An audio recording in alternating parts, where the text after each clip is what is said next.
तो हेलो दोस्तों, welcome back to my YouTube channel. आज मैं क्लास 10 का केमिस्ट्री का पहला चैप्टर रासायनिक अभिक्रिया एवं समीकरण ये चैप्टर पढ़ाऊंगा। ठीक, ये फुल चैप्टर एक वीडियो में मैं पढ़ाने वाला हूँ आज।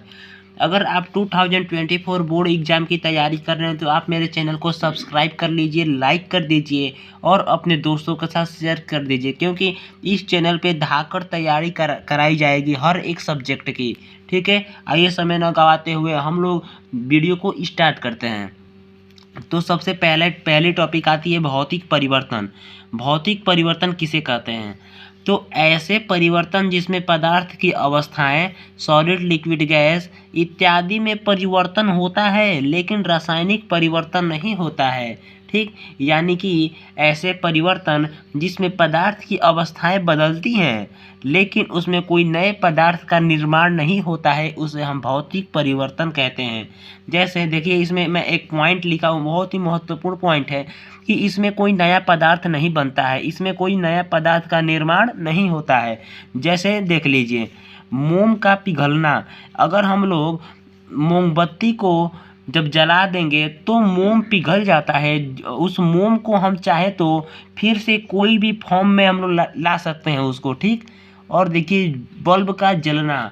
अगर बल्ब जल रहा है तो उसे हम स्विच को बंद करके उसे बंद कर सकते हैं और फिर से स्विच को ऑन करके उसे हम चालू कर सकते हैं। इसलिए ये एक भौतिक परिवर्तन है, इसमें कोई नए पदार्थ का निर्माण नहीं हो रहा है। ठीक, ये तीसरा देख लीजिए, पत्ते का टूटना। ठीक, पत्ते का टूटना, अगर पेड़ से कोई पत्ता टूट रहा है तो वो भी भौतिक परिवर्तन है, इसमें कोई नए पदार्थ का निर्माण नहीं हो रहा है। ठीक, तो ये देखिए, शक्कर व नमक का जल में घुलना। अगर हम लोग शक्कर को जल में घोल देते हैं और उसे हम गर्म करते हैं तो जो जल है वो वाष्प बन के उड़ जाता है और जो शक्कर है वो बच जाता है। शक्कर को हम लोग फिर से कोई और यूज में ला सकते हैं, इसलिए ये भौतिक परिवर्तन है, रासायनिक परिवर्तन नहीं है।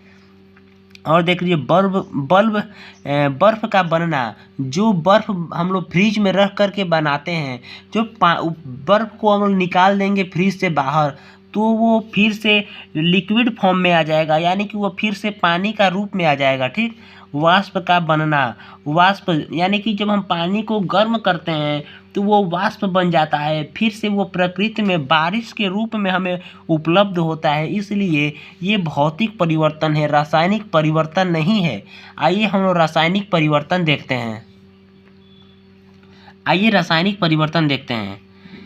ऐसे परिवर्तन जिसमें पदार्थ की अवस्थाएं, सॉलिड, लिक्विड, गैस के गुण में परिवर्तन तो होता ही है लेकिन इसके साथ साथ नए पदार्थ का निर्माण भी होता है। ठीक, ऐसे परिवर्तन जिसमें पदार्थ की अवस्थाएं, सॉलिड, लिक्विड, गैस के गुण में परिवर्तन तो होता ही है लेकिन इसके साथ साथ नए पदार्थ का निर्माण भी होता है। ठीक, इसको सबसे अच्छा है उदाहरण द्वारा आप समझिए। ठीक, जैसे दूध का दही बनना। अगर हम लोग दूध का दही बना दे तो इसमें कोई नए पदार्थ का निर्माण हो रहा है। ठीक, नए पदार्थ का निर्माण क्या है? दही बनना। ठीक, दही जो बन जा रहा है, दही को हम फिर से दूध के फॉर्म में नहीं ला सकते हैं।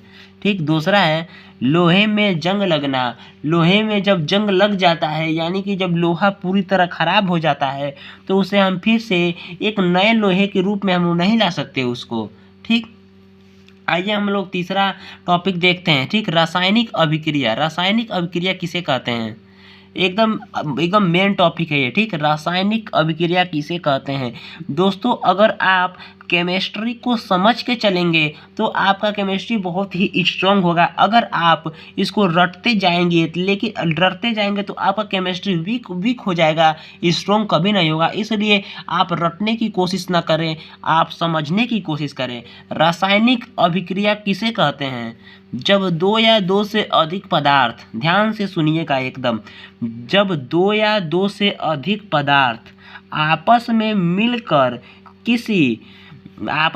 नए पदार्थ का निर्माण करते हैं या किसी पदार्थ का निर्माण करते हैं, उसे हम रासायनिक अभिक्रिया कहते हैं। एक बार और सुन लीजिए, जब दो या दो से अधिक पदार्थ आपस में मिलकर नए पदार्थ का निर्माण करते हैं, उस क्रिया को रासायनिक अभिक्रिया कहते हैं। जैसे देखिए, दो या दो से अधिक पदार्थ, यानी कि ये दो पदार्थ H2+O2, यानी कि ये दो पदार्थ आपस में मिलकर किसी अन्य पदार्थ का निर्माण करते हैं। जब दो या दो से अधिक पदार्थ आपस में मिलकर किसी अन्य पदार्थ का निर्माण करते हैं, जब H2+O2 जब आपस में मिले तो H2O का निर्माण हुआ। H2O को हम लोग वाटर के नाम से जानते हैं, यानी कि H2O को हम लोग पानी कहते हैं। क्या कहते हैं? पानी, यानी कि पानी का निर्माण हुआ। ठीक, आइए हम लोग अभिकारक देखते हैं। अभिकारक किसे कहते हैं? देखिए, वे पदार्थ, ध्यान से सुनिएगा, वे पदार्थ जो रासायनिक अभिक्रिया में भाग लेते हैं उसे अभिकारक कहते हैं। यानी कि ये जो पदार्थ है H2+O2, ये रासायनिक अभिक्रिया में क्या लिए हैं? भाग लिए हैं। ठीक, H2+O2 ये रासायनिक अभिक्रिया में भाग लिए हैं। तो लिखा है वे पदार्थ जो रासायनिक अभिक्रिया में भाग लेते हैं उसे अभिकारक कहते हैं। यानी कि जो पदार्थ रासायनिक अभिक्रिया में भाग लेते हैं उसे हम अभिकारक कहते हैं। जैसे देखिए C+O2 CO2, यानी कि कार्बन और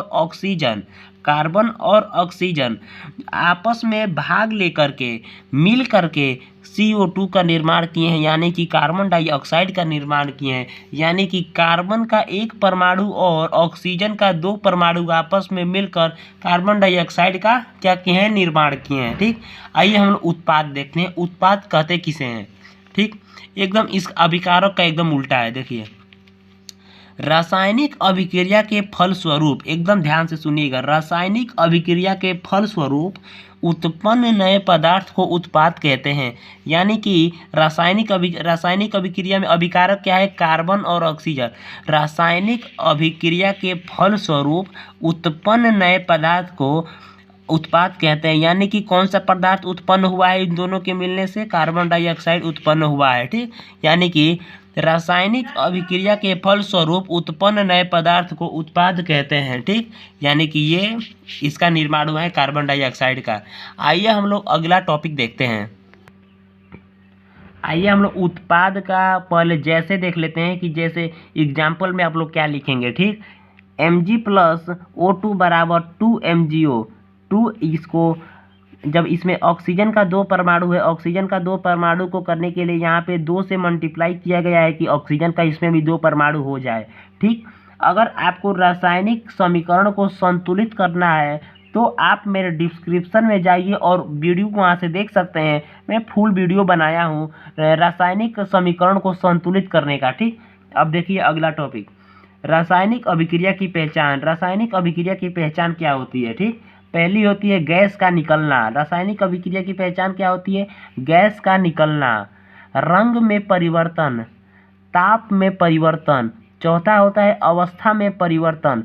पांचवा होता है अवक्षेप में परिवर्तन। अब देखिए, पहला होता, इसे आप याद कर लीजिए क्योंकि ये बोर्ड 2024 बोर्ड एग्जाम में आ सकता है। ठीक, पहला होता है गैस का निकलना, दूसरा होता है रंग में परिवर्तन, तीसरा होता है ताप में परिवर्तन, चौथा होता है अवस्था में परिवर्तन, पांचवा होता है अवक्षेप में परिवर्तन। ठीक, आइए हम लोग रासायनिक समीकरण देखते हैं। रासायनिक समीकरण कहते किसे हैं? रासायनिक समीकरण देखिए,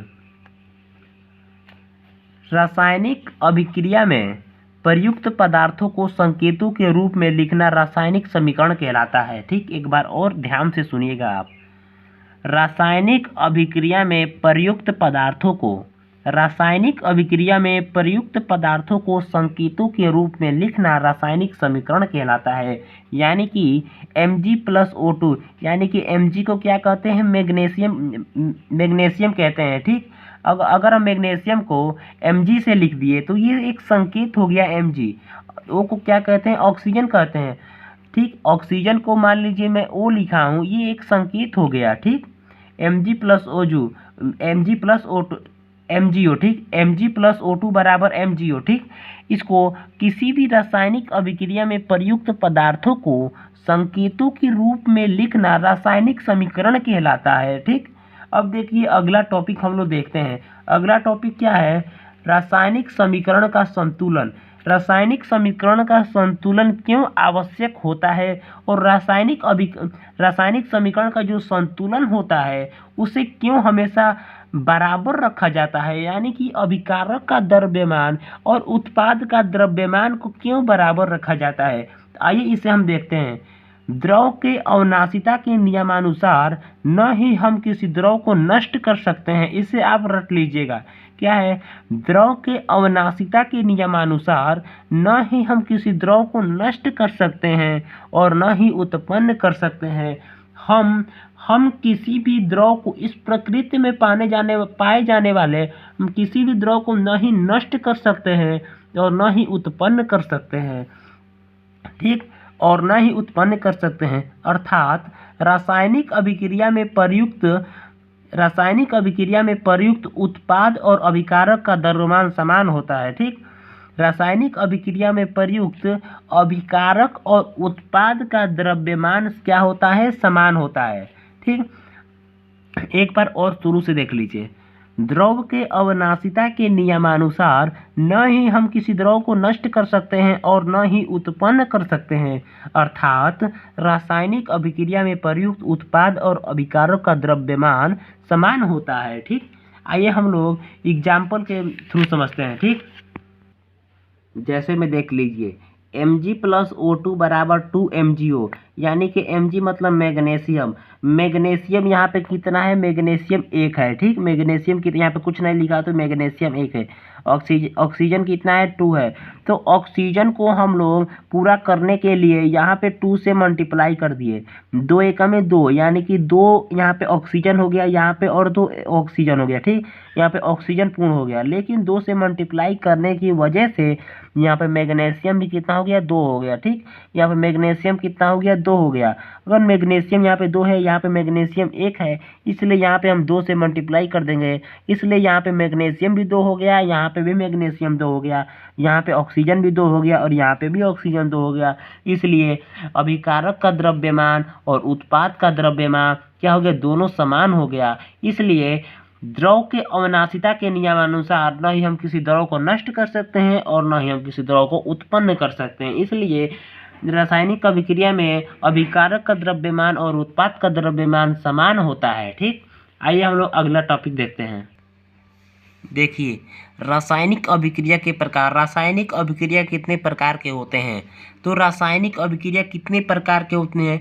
ये जो इसमें से जो प्रकार है वो सबसे इम्पोर्टेंट है, क्योंकि इन पांचों में से कोई एक प्रकार जरूर एग्जाम में, बोर्ड एग्जाम में पूछता है, ठीक। तो रासायनिक अभिक्रिया निम्नलिखित प्रकार की होती हैं। पहला संयोजन अभिक्रिया, दूसरा वियोजन अभिक्रिया, तीसरा विस्थापन अभिक्रिया, चौथा द्विविस्थापन अभिक्रिया और पांचवा उपचयन व अपचयन अभिक्रिया, ठीक। सबसे पहले हम लोग देखते हैं संयोजन अभिक्रिया किसे कहते हैं। क्या संयोजन अभिक्रिया किसे कहते हैं? तो संयोजन अभिक्रिया किसे कहते हैं? वे रासायनिक अभिक्रिया जिसमें 2 या 2 से अधिक अभिकारक आपस में मिलकर एकल उत्पाद का निर्माण करते हैं, उसे संयोजन अभिक्रिया कहते हैं। एक बार और सुनिए, देखिए, इसको आप लोग नोट कर लीजिएगा, ठीक। संयोजन अभिक्रिया वे रासायनिक अभिक्रिया जिसमें 2 या 2 से अधिक अभिकारक आपस में मिलकर किसी एकल उत्पाद का निर्माण करते हैं, संयोजन अभिक्रिया कहलाती है। एकदम ध्यान से सुनिएगा। वे रासायनिक अभिक्रिया, ये क्या होगा? एक रासायनिक अभिक्रिया हो गई। वे रासायनिक अभिक्रिया जिसमें 2 या 2 से अधिक अभिकारक क्या है? कार्बन और ऑक्सीजन। 2 या 2 से अधिक अभिकारक आपस में मिलकर किसी एकल उत्पाद का निर्माण करते हैं। किसी एकल उत्पाद का निर्माण, यहाँ पे कितने उत्पाद है? एक केवल उत्पाद है, यानी कि एकल उत्पाद का निर्माण करते हैं, उसे हम संयोजन अभिक्रिया कहते हैं। दूसरा है वियोजन अभिक्रिया। वियोजन अभिक्रिया देखिए, वे रासायनिक अभिक्रिया जिसमें एकल अभिकारक किसी परिस्थिति के कारण 2 या 2 से अधिक उत्पादों में टूट जाता है, उसे हम क्या कहते हैं? वियोजन अभिक्रिया कहते हैं। आइए देखिए इसका डिफिनीशन।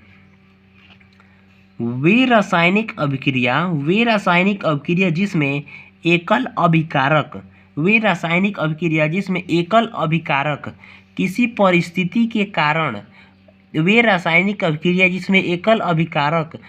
परिस्थिति के कारण 2 या 2 से अधिक उत्पादों में टूट जाते हैं, वियोजन अभिक्रिया कहलाती हैं। ठीक, वे रासायनिक अभिक्रिया जिसमें एकल अभिकारक किसी परिस्थिति के कारण दो या दो से अधिक उत्पादों में टूट जाते हैं वियोजन अभिक्रिया कहलाती हैं।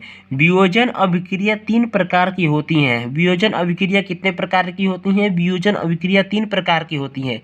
आइए हम लोग उस प्रकार को देखते हैं। ठीक, वियोजन अभिक्रिया तीन प्रकार की होती है। पहला होता है ऊष्मीय वियोजन अभिक्रिया। ऊष्मीय वियोजन अभिक्रिया किसे कहते हैं? ऊष्मीय वियोजन अभिक्रिया वह वियोजन अभिक्रिया जो ऊष्मा द्वारा संपन्न होती है उसे ऊष्मीय वियोजन अभिक्रिया कहते हैं। जैसे देख लीजिए, calcium carbonate CaCO3, calcium carbonate को यदि हम गर्म करते हैं तो उसमें से दो चीज़ें बाहर निकलती हैं, कैल्शियम ऑक्साइड और कार्बन डाइऑक्साइड। कैल्शियम ऑक्साइड और कार्बन डाइऑक्साइड। ठीक, CaCO3 यानी कि जब कैल्शियम कार्बोनेट को हम गर्म करते हैं तो CaO यानी कि कैल्शियम ऑक्साइड और कार्बन डाइऑक्साइड CO2 बाहर निकलता है। ठीक, आइए हम लोग दूसरा प्रकार देखते हैं, विद्युत वियोजन अभिक्रिया। विद्युत वियोजन अभिक्रिया किसे कहते हैं? वह वियोजन अभिक्रिया जो विद्युत धारा द्वारा संपन्न होती है उसे विद्युत वियोजन अभिक्रिया कहते हैं।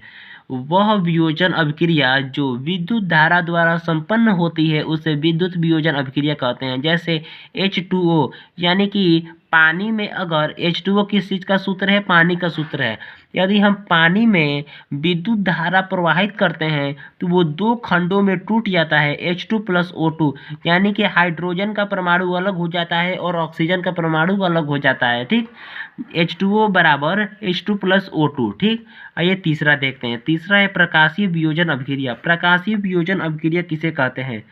वह वियोजन अभिक्रिया जो प्रकाश द्वारा संपन्न होती है उसे प्रकाशीय वियोजन अभिक्रिया कहते हैं। वह वियोजन अभिक्रिया जो प्रकाश द्वारा संपन्न होती है उसे प्रकाशीय वियोजन अभिक्रिया कहते हैं। जैसे AgCl बराबर Ag+Cl2। ठीक, इसे संतुलित करने के लिए मैं यहाँ पे 2 से मल्टीप्लाई किया हूँ और यहाँ पे 2 से मल्टीप्लाई किया हूँ। ठीक, देखिए AgCl बराबर Ag+Cl। AgCl, देखिए AgCl को क्या कहते हैं? सिल्वर क्लोराइड बराबर सिल्वर प्लस क्लोरीन। ठीक, इसे कहते हैं AgCl को सिल्वर क्लोराइड। अगर सिल्वर क्लोराइड को हम प्रकाश में रखें तो वो दो बराबर भागों में टूट जाता है। पहला होता है Ag यानी कि सिल्वर में और दूसरा होता है क्लोरीन में टूट जाता है। ठीक, आइए हम लोग तीसरा प्रकार देखते हैं। रासायनिक अभिक्रिया के दो प्रकार हम लोग देख लिए। आइए हम लोग तीसरा प्रकार देखते हैं। ठीक, पहला दूसरा हम लोग देख लिए, अब तीसरा देखते हैं। विस्थापन अभिक्रिया किसे कहते हैं? ठीक, आइए हम लोग विस्थापन अभिक्रिया देखते हैं। विस्थापन अभिक्रिया देखिए, वे रासायनिक अभिक्रिया जिसमें अधिक क्रियाशील पदार्थ, एकदम ध्यान से सुनिएगा, सबसे इंपॉर्टेंट क्वेश्चन है। वे रासायनिक अभिक्रिया जिसमें अधिक क्रियाशील पदार्थ कम क्रियाशील पदार्थ को उनके यौगिकों से हटाकर उसका स्थान स्वयं ग्रहण कर लेते हैं उसे विस्थापन अभिक्रिया कहते हैं। एक बार और सुनिए, वे रासायनिक अभिक्रिया जिसमें अधिक क्रियाशील पदार्थ कम क्रियाशील पदार्थ को उनके यौगिकों से हटाकर उसका स्थान स्वयं ग्रहण कर लेते हैं उसे विस्थापन अभिक्रिया कहते हैं। आइए हम लोग एग्जाम्पल के माध्यम से इसे समझने की कोशिश करते हैं। आइए हम लोग एग्जाम्पल देखते हैं। Fe+CuSO4 बराबर FeSO4+Cu। देखिए यहाँ पे Fe है। ठीक, Fe मतलब होता है आयरन। Fe+CuSO4 बराबर FeSO4+Cu। देखिए ये जो Fe है यानी कि जो आयरन है वो कॉपर से अधिक क्रियाशील होता है। जो Fe है यानी कि जो आयरन है वो कॉपर से अधिक क्रियाशील है, यानी कि आयरन बहुत क्रियाशील होता है कॉपर से।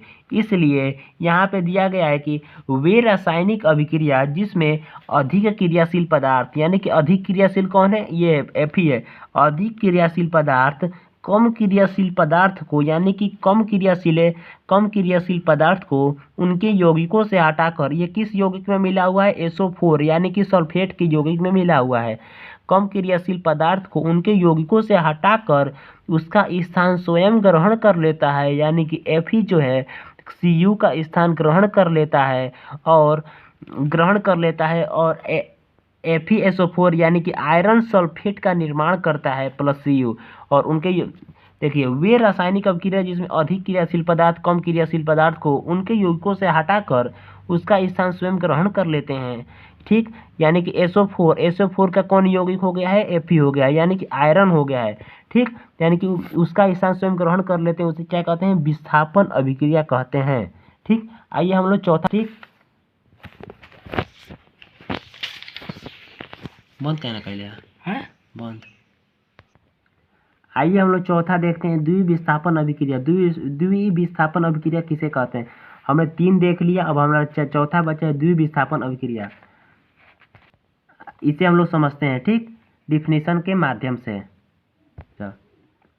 द्विविस्थापन अभिक्रिया वे रासायनिक अभिक्रिया जिसमें आयनों का आदान प्रदान होता है उसे द्विविस्थापन अभिक्रिया कहते हैं। एक बार और सुनिए, वे रासायनिक अभिक्रिया जिसमें आयनों का आदान प्रदान होता है उसे द्विविस्थापन अभिक्रिया कहते हैं। एक बार और देख लीजिए डिफिनेशन, वे रासायनिक अभिक्रिया जिसमें आयनों का आदान प्रदान होता है उसे द्विविस्थापन अभिक्रिया कहते हैं। जैसे 2Na प्लस Cl बराबर 2NaCl। ठीक, यानी कि सोडियम क्लोराइड जब आपस में मिलते हैं तो जब सोडियम और क्लोरीन आपस में मिलते हैं सोडियम क्लोराइड का निर्माण होता है, यानी कि NaCl को हम लवण कहते हैं। लवण को हम नमक के नाम से भी जानते हैं। देखिए जब सोडियम क्लोराइड है इसमें एक धन आयन इसमें ट्रांसफर हो रहा है, यानी कि इसमें आयनों का आदान प्रदान होता है, उसे हम द्विविस्थापन अभिक्रिया कहते हैं। यानी कि इसमें आयनों का आदान प्रदान हो रहा है। ठीक, आइए हम पांचवा देखते हैं, उपचयन व अपचयन अभिक्रिया किसे कहते हैं? पांचवा देखिए, उपचयन व अपचयन अभिक्रिया। हम लोग चारों अभिक्रिया पढ़ लिए, पहला, दूसरा, तीसरा, चौथा। पांचवा है उपचयन व अपचयन अभिक्रिया। आइए हम लोग इसे समझते हैं डिफिनीशन के माध्यम से। पांचवा देखिए, उपचयन व अपचयन अभिक्रिया। सबसे पहले हम लोग उपचयन देखते हैं, उपचयन अभिक्रिया किसे कहते हैं। ठीक, उपचयन अभिक्रिया किसे कहते हैं? वह रासायनिक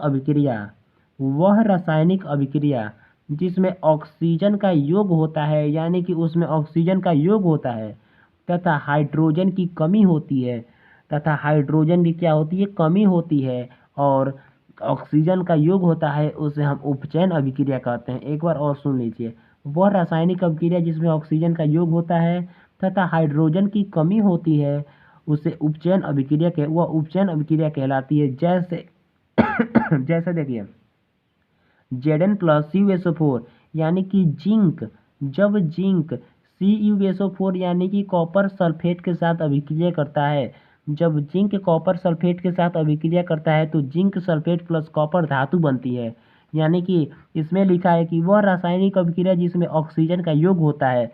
यहाँ पे देखिए जिंक के साथ ऑक्सीजन है, जिंक के साथ ऑक्सीजन नहीं है, इसलिए उत्पाद में आप लोग देखिए ZnSO4 यानी कि इसके साथ किस चीज का योग हुआ है? ऑक्सीजन का योग हुआ है, इसलिए क्या है? उपचयन अभिक्रिया है। ठीक, अगर आप लोग एग्जाम में लिखेंगे तो ऐसे लिखिएगा। ठीक, ऐसे करके ऐसे ऊपर लिखिएगा उपचयन अभिक्रिया। ठीक, उपचयन अभिक्रिया। ठीक, इसमें जिंक के साथ किस चीज का योग हो रहा है? ऑक्सीजन का योग हो रहा है, जो कि डिफिनेशन में दिया है। वो रासायनिक अभिक्रिया जिसमें ऑक्सीजन का योग होता है तथा हाइड्रोजन की कमी होती है उसे उपचयन अभिक्रिया कहते हैं। अब अपचयन अभिक्रिया देख लीजिए, अपचयन अभिक्रिया किसे कहते हैं?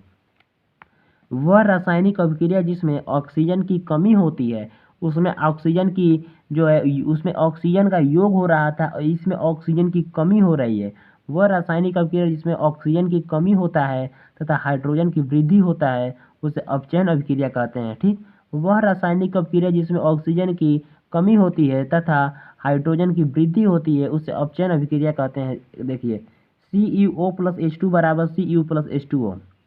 एक बार और देखिए, वह रासायनिक अभिक्रिया जिसमें ऑक्सीजन की कमी होती है, यानी कि ऑक्सीजन की कमी, CuO यानी कि Cu के साथ यानी कॉपर के साथ कौन सी धातु है? ऑक्सीजन है। ठीक, Cu यानी कॉपर के साथ क्या है? ऑक्सीजन। यहाँ पे ऑक्सीजन का योग है, लेकिन अगर आप उत्पाद में देखेंगे Cu के साथ कमी हो गई है, यानी कॉपर के साथ ऑक्सीजन की क्या हो रही है? कमी हो रही है, इसलिए ऐसे करके आप लिख देंगे अपचयन। अपचयन। ठीक, ये आपका हो गया। ठीक, आइए हम लोग अगला टॉपिक देखते हैं।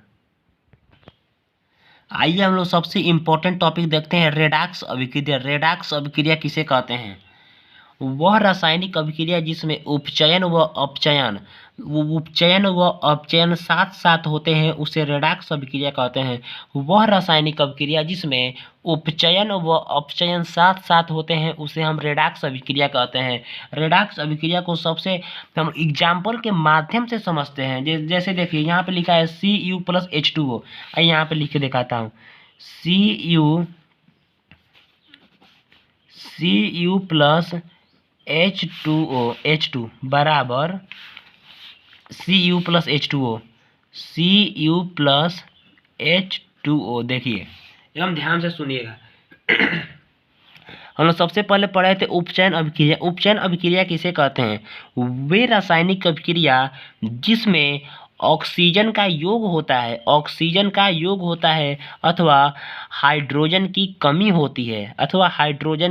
होती है सबसे पहले देखिए H2 यानी H2 के साथ हाइड्रोजन की क्या हो रही है? वृद्धि हो रही है। देखिए हाइड्रोजन क्या हो रहा है? योग हो रहा है H2 के साथ, यानी कि ऐसे करके यहाँ पे लिख देंगे उपचयन। ठीक, उपचयन वे रासायनिक अभिक्रिया जिसमें ऑक्सीजन का योग होता है, यानी कि H2 के साथ ऑक्सीजन क्या हो रहा है? ऑक्सीजन का योग हो रहा है। ठीक, अब देखिए उसके बाद आएगा अपचयन अभिक्रिया। अपचयन अभिक्रिया में क्या हमने पढ़ा? वे रासायनिक अभिक्रिया जिसमें ऑक्सीजन की कमी होती है अथवा हाइड्रोजन की वृद्धि होती है। ऑक्सीजन की क्या होती है? कमी होती है। ठीक, यानी कि देखिए CuO यहाँ पे था, यानी कि कॉपर ऑक्साइड के साथ कॉपर ऑक्साइड यहाँ पे, यानी कॉपर जो है इसमें ऑक्सीजन का क्या है? योग है। ऑक्सीजन का क्या है? योग है। ठीक, यहाँ पे जाकर के यहाँ पे ऑक्सीजन की कमी हो जा रही है। ठीक, वे रासायनिक अभिक्रिया जिसमें ऑक्सीजन की कमी होती है, यानी कि यहाँ पे ऑक्सीजन है लेकिन यहाँ पे जाकर के ऑक्सीजन की कमी हो जा रही है, इसलिए यहाँ पे ऐसे करके लिख देंगे अपचयन। ठीक, ये आपका डिफिनिशन या एग्जाम्पल हो गया। ठीक, इसको आप लोग नोट कर लीजिएगा या स्क्रीनशॉट ले लीजिएगा। आइए हम लोग देखते हैं अगला टॉपिक, संक्षारण। संक्षारण किसे कहते हैं? जब कोई धातु, ध्यान से एकदम सुनिएगा, जब कोई धातु अपने आसपास अम्ल, आर्द्रता आदि के संपर्क में आती है तब यह संक्षारित होती है। इस क्रिया को संक्षारण कहते हैं। यानी कि जब कोई धातु होती है, यानी कि मान लीजिए कि लोहा है, लोहा को जब हम ऐसे ही छोड़ देते हैं तो उसमें दीमक लग जाते हैं या ऑक्सीजन से क्रिया करके उसका क्षय होना स्टार्ट हो जाता है, उसमें जंग लग जाते हैं, यानी कि वो जो वस्तु है पूरी तरह संक्षारित हो जाती है, यानी कि पूरी तरह खराब हो जाती है। जब कोई धातु अपने आसपास अम्ल, आर्द्रता आदि के संपर्क में आती है तब यह संक्षारित होती है। इस क्रिया को संक्षारण कहते हैं। ठीक, इसका संक्षारण से बचने का उपाय देख लीजिए।